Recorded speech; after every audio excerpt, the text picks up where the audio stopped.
Because I've been working with my wife, trying to sketch out, she does a podcast on issues related to femininity.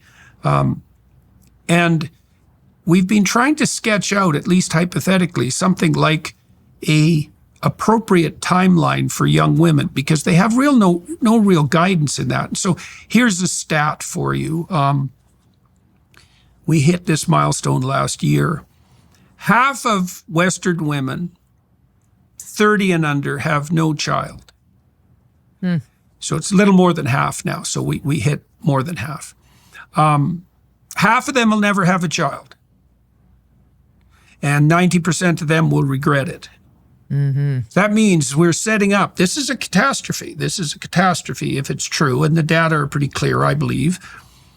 This means we're setting up 1 woman in 4 for isolation, right? And that gets increasingly brutal as you get older. And I also think we're setting up that 25% of women to be preyed upon in a manner like nothing we've ever seen when they enter their later years, because they'll have no one to keep an eye out for them, especially during times of vulnerability. This is not going to be good. So let me sketch out an idea for you in terms of a timeline and tell me what you think about that. I mean, 1 couple in 3 have fertility problems by the age of 30. And that's defined as not being able to conceive within a year of trying. Right. And so it seems pretty obvious. All assistive reproductive technology notwithstanding, which is very expensive and very unreliable and certainly not something to be depended on except in cases of absolute necessity. Having your children before you're 30 is a wise move if you want to ensure that it's going to happen. And so then the question is order. We're best served probably as human beings to have our children in our 20s and probably our early 20s.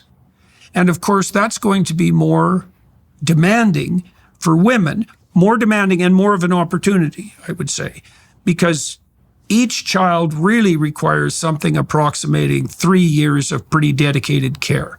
The data seem to show that if your child is 3 and reasonably social, then social education, daycare, can work. Before that, especially with transformation of caregivers, it doesn't look like it's a very good idea. So you need 3 years per child.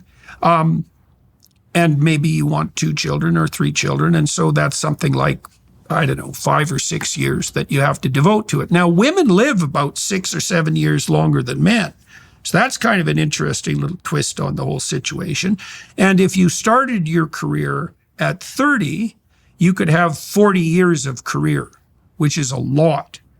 And that way, I would say, in some ways, you get to have your cake and eat it too, although perhaps not at the same time, which we had talked about early. But there are no real guidelines developmentally for young women, and they don't know what to do. And they're increasingly not married, and they increasingly don't have children, and they're increasingly unhappy.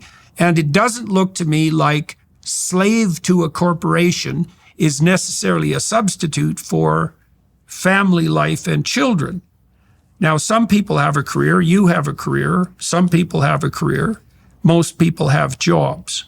So anyways, I'm not saying that that's a hard and fast rule, but I don't really see any way around it. And here's another little twist that is worth adding. I think most people who are popular and attractive get 5 chances to establish a permanent relationship, and that's about it. That's fascinating. Right. That's well, figure it's a year to kind of get to know someone. Yeah. And then assume that, you're fortunate enough so that people are lining up, which is not that likely and probably not the position that most people are in. Right. And so maybe it's 2 years, including the failure, and 5 is a 10-year span. I'm not trying to be overwhelmingly pessimistic, but I wouldn't say it gets easier as you get older, you get more different from other people. It isn't easier to establish a relationship when you're older, I wouldn't say. And more Plus, people are snatched up. Well, there's that. That's a big problem. You know, who's left? And the other issue I would say too that's germane is, why wouldn't you want to spend your young years with the person that you want to be with? You know, you're going to forestall that for what reason? You know, I got married to Tammy when I was 27, I think, and one of our regrets is that we didn't do that earlier. Now, there were reasons for that, and maybe they were valid. Probably they weren't. But I'm not happy that that time was missed. It would have been better to have spent it together. So I'd like your thoughts on that. I mean, the timeline, just that general layout. I mean, I think there's no problem in setting out those honest truths, which are your life will be happier if you have a partner and children. I just think that's just true. And people should be told that. And then they should be told the realities of fertility, because those are realities that, you know, can be potentially meddled with, but there's no guarantee. And if you're one of the people who cannot meddle with it and you missed your window, it will be a lifelong regret that will be unsolvable and will be like a deep source of pain, an ongoing deep source of pain. So it's not something that you could easily brush off. And so all those truths need to be shared while at the same time prizing and sharing the fullness of the rewards of motherhood with young women, which isn't done. That's the other piece of it. Like if you listen to Jordan, if you listen to Ben, if you listen to, you know, the Daily Wire, you'll hear that. You won't hear motherhood, early motherhood, or any kind of motherhood generally bashed. You'll hear it praised. But in society still, in the movies, on the television shows that women watch, it's not. You still hear she's just a stay-at-home mom, you know, or she doesn't work. They still don't look at, you know, motherhood as something that's, you know, something valuable, like work as though it's a bad word. Motherhood is work too. It's great work. It's life-fulfilling work. But it still has this and women who I know all over New York, and now I'm in Connecticut, they say things like, it's very important to me that my daughter see me going to a business meeting. Like mommy's got a business meeting, or going to the office if they have just like some small meeting. And I'm like, why? Why? Because they don't think the daughter will think that they're important if they don't have some sort of business pressing on them, which is absurd and # part of the problem, right? Like, no, we all need to be teaching young girls and boys that motherhood is enough. Like being a mother is a completely valid, beautiful, awesome, really important choice. I actually went to my daughter's school and I said, I think it's fine you have career night. It's an all-girls school. And you bring in doctors and lawyers and journalists and whomever. You need to bring in a stay-at-home mom.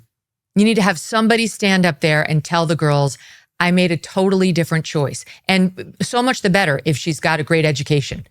And she can say, I have all the same skills you have. And I was on the exact same path as you were. And I loved learning and being introduced to the classics and being able to sit around a dinner table with so-called intellectuals and know the references. And I chose a totally different path when I graduated from those schools, because there was one thing that was most important to me. And let me tell you how that's rewarded me. The school did not do it. Okay. So, you know, we've got a counter program at home.